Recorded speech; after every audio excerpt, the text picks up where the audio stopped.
দুটা পিঁয়াজ লৈছোঁ, আদা নহৰু অলপ লৈছোঁ, তাৰপিছত এইখিনি ধনিয়া লৈছোঁ, জ্বালা 4-5টা লৈছোঁ আৰু এইখিনি মাছ ভাজি লৈছোঁ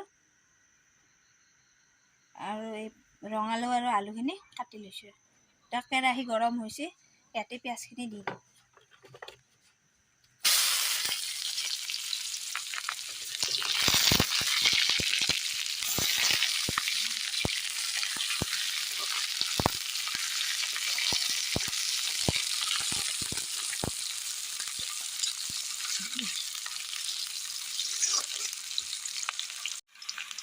পিঁয়াজখিনি ধুনীয়াকৈ ভাজা হৈছে, তাৰপিছত আদা নহৰুখিনি দিম।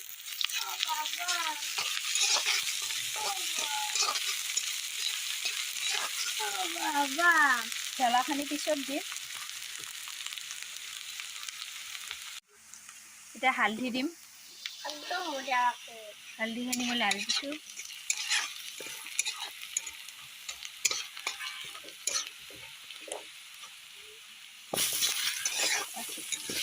এই ৰঙালাও আৰু আলুখিনি দি দিছোঁ। অলপমান ভালকৈ ভাজবা লাগিব। নিমখখিনি দি দিছোঁ। ইয়াৰ পিছত অলপ এইখিনি ভাজা হ'লে পানী দি দিম।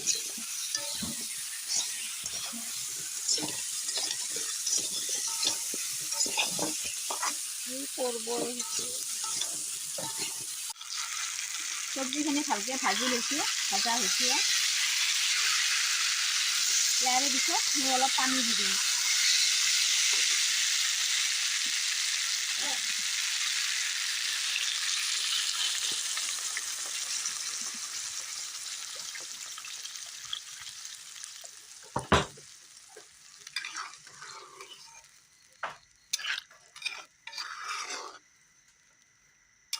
চব্জিখিনি অলপ সিজি যোৱাৰ পিছত মাছখিনি দিম।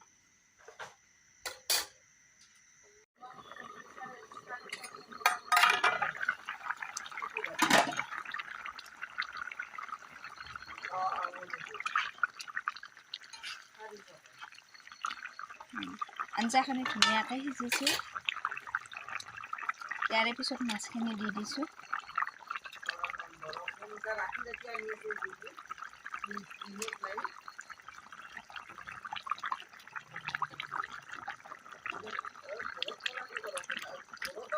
আলুখিনি ভাঙি দিম। অলপ আলুকেইডোখৰ ভাঙি দিয়াৰ পিছত চব্জিখিনি হৈ যাব।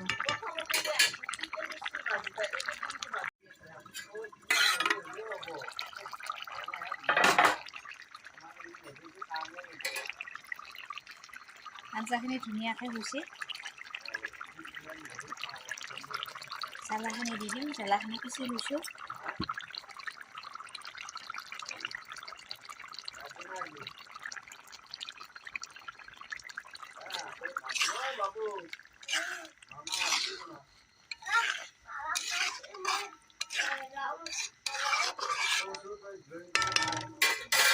আঞ্জাখিনি হৈছে।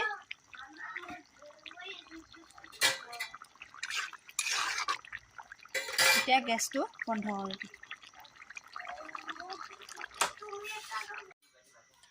আঞ্জাখিনি ধুনীয়াকৈ হৈছে। এইখিনি ধনিয়া পাত দিছোঁ। আঞ্জাখিনি ধুনীয়াকৈ হৈছে। বহুত সোৱাদ হৈছে। আপোনালোকেও বনাবচোন। বনাই কিনে খাই ভাল লাগে যদি ক'ব।